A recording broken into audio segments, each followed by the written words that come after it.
Hello everyone, it's me JB from UniqueTutorials. Today in this video I'll show you how to increase or decrease the music volume just by sliding from left to right in Android smartphone. So without further more delay, let's begin. So right now you can see my Android home screen. So firstly what you need to do is just open the Play Store, and in the Play Store just search for one application named as Super Status Bar. Just search this application, and on the first list you will see the application. Just tap on it, tap on install to install this application.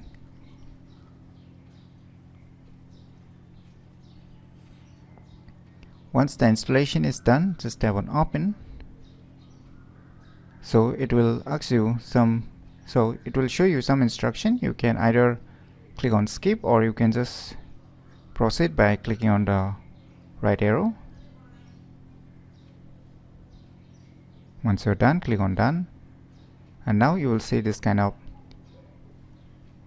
user interface, right? So I'm not gonna discuss all the options that is being provided by this application. I'll directly focus on the topic.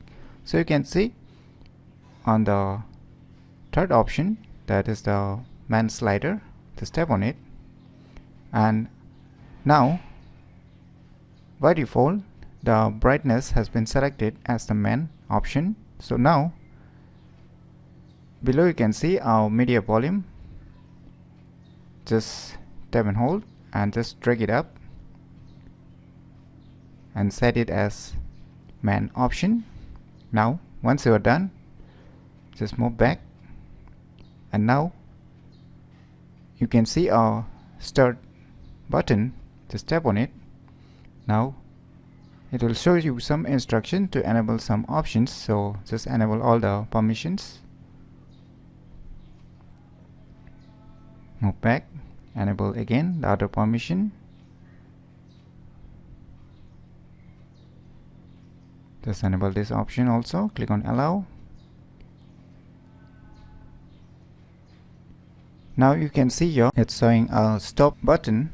That means the application has been started. So now what you need to do is, at the top of the mobile screen, you need to slide from left to right. So right now you can see to increase or decrease the volume. So using this method you can easily increase or decrease the music volume just by sliding from left to right in Android smartphone very easily. So if you never known about these cool tricks, then you should definitely give it a try. So if you find this video tutorial useful, please click on the thumbs like button, and if you're new to our channel, click on the subscribe button, and lastly, thanks for watching.